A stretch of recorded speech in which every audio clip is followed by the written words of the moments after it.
Hi YouTube, it's me Shayna with thickgirlscloset.com and welcome back to my channel. As always, I love having you guys here, and this is another episode of the Curvy Chat where it's just us talking about all things plus.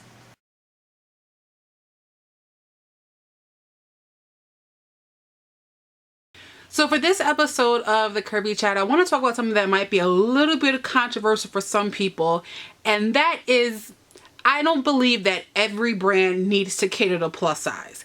I know there are some people out there that will disagree with me, but I'm gonna tell you why I don't think that every brand needs to have a plus size section.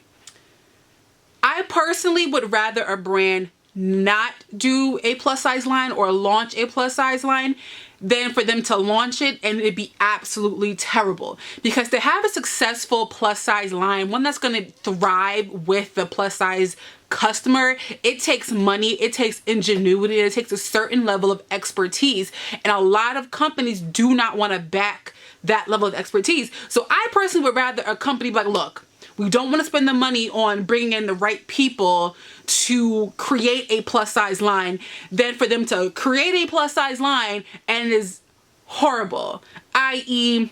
H&M. No shade, but let's talk about it. H&M's plus size line is, I don't know who is behind that mess. And that is a perfect example of a brand just putting something together and not really thinking about the customer that would be shopping that. One, the sizing is terrible. You cannot just grade, you just can't just add extra fabric to what the straight size already has. You know, you can't just do that. Like, it takes a certain level of grading up in sizing, grading up in the fabric, the proper fabrics to use, being more mindful of things that we come with when it comes to sizing, i.e. bigger breasts, i.e. bigger hips, i.e. bigger butts, more thigh, a bigger waistline. Like, you just can't add on 4 or 5 inches to a skinny girl skirt and be like, all right, here you go, plus size girls, go for it. I would rather a company say, you know what, we're not investing in it and not do it, than for them to just throw it out there and be like, but really? That's what you do?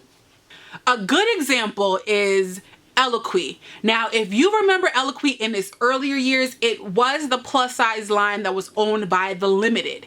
And if you shop in Limited, you know the type of aesthetic that comes with the store, The Limited. And it was solely a straight size line. So when they created Eloquii, it wasn't the best, to be very honest. Like, they had some cute stuff, but that Eloquii then is not the Eloquii we know now. So when they folded the first time, it was a surprise, but not a surprise. But when they came back on the scene, it was like, I don't know what you did, but yes to all of it. They got the right people behind that line to understand the plus customer and understand the plus market, and they thrive left and right now. Like, they slay for the gods half the time now because they understand the plus shopper. They got the right creative director, the right marketing people. Like, they understood the plus market, so now they have a plus line that is worthy of shopping, that is something that you want to put on your body. I mean, from faux suede to fringe, scuba prints, scuba fabrics. Like, their midi skirt is like, no one touches their midi skirt. Like, it's one of the best in the business, but they took time and the money and put it behind this plus line, and where they were a few years ago is not where they are right now. That is a prime example of a brand putting the right money behind their work, and now the plus customer can shop something that is of quality and that is on trend. You feel high quality when you wear Eloquii because it's like, I feel like I'm on trend. I feel like I'm a powerful woman. I could not care less if Victoria's Secret ever did a plus size line. I couldn't care less if Zara ever did a plus size line. I couldn't care less if any high-end couture designer did plus size. Like, if you are not going to put the right expertise and the money behind a plus size line, I don't want you to do it. Don't do it. I am just okay with just admiring from afar, because to me it's disrespectful and a slap in the face if you put out a plus size line that's mediocre when your straight size is slaying for the gods. Like, so you slay every day with the straight size, but when it came time to put that type of slayage behind the plus size, you fell off. I don't, no, ma'am, several seats. I don't need that. And I don't think I would want to write about it. And I would not want my readers to go to a brand that could slay for everything under the sun in their straight size. But when they give you plus size, it's basic blushes, it's basic jeans, it's basic bottoms that don't even fit. Like, no. A very good blogger buddy of mine, Sarah of Curvy, started a hashtag called plus size please. Hashtag plus size please. So if you're out shopping and you see something that's in a straight size that you really would want in plus size, you can go ahead and put it on Instagram, Facebook, Twitter, whatever, using the hashtag plus size please. Now, I completely support plus size please, because I think there are some brands that would kill it in the plus game. I don't think that everything needs to cater to a plus size line. I just don't. I just really want a brand to think before they just start putting out plus size lines. Like, really do your research on the plus market. What is it that we are wearing? What is it that we want? What is it that we are craving? You know what I mean? Like, I truthfully don't need another company to do more body contrasts. We got enough companies that do body contrasts. We don't need no more of that. But are you gonna put the ingenuity and bring in the right people from the design side all the way up to your marketing and creative directive side? Are you gonna bring in the right people to effectively push a plus size line?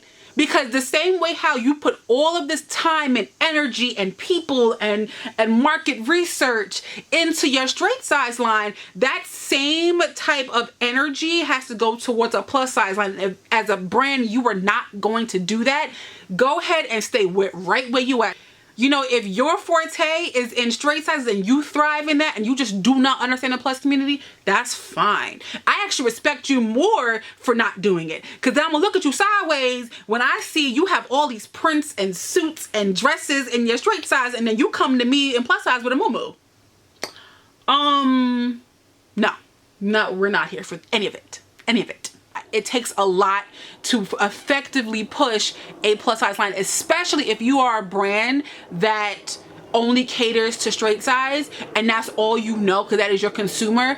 You know, making that shift or adding on in the plus community, it can be daunting, and if you don't come correct, we will read you for filth and every bit of it, and you will fold.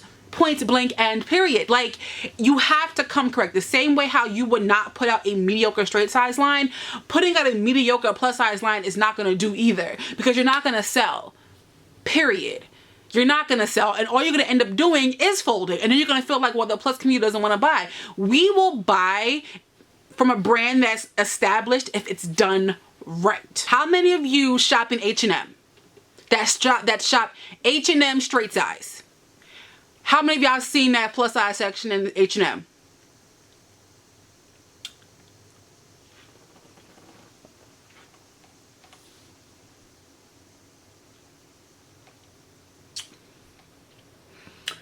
Girl. So I say all of that to say, yes, I'm drinking water out of my very favorite Six Flags 2015 souvenir cup. This is like my favorite to drink water when I'm at home. But all that aside, I say all that to say, let me put my water down. I say all of that to say, I would absolutely love, you know, expansion in the plus community, but I'm totally okay with the straight sizes not coming to plus if they're not going to do it right. Now, if they take the time and the money and the energy to effectively do a very good plus size line, I am here for all of it. I mean, look at Forever 21. A few years ago, they only had like 21 pieces in their plus department when it was called Fake 21 back in the day.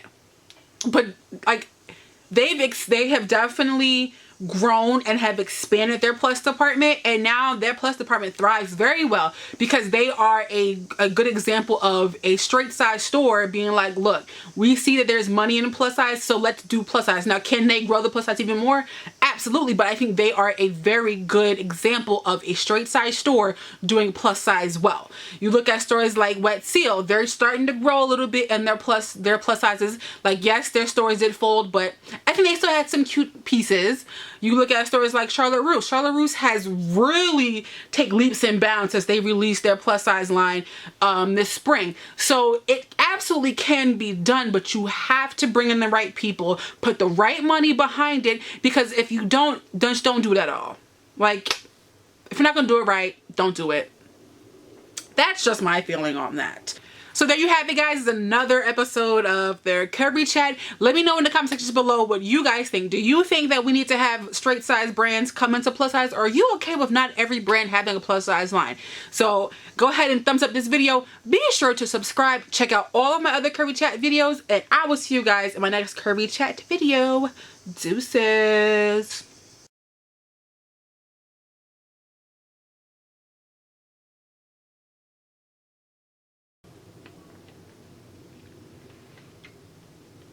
This water is really good, y'all.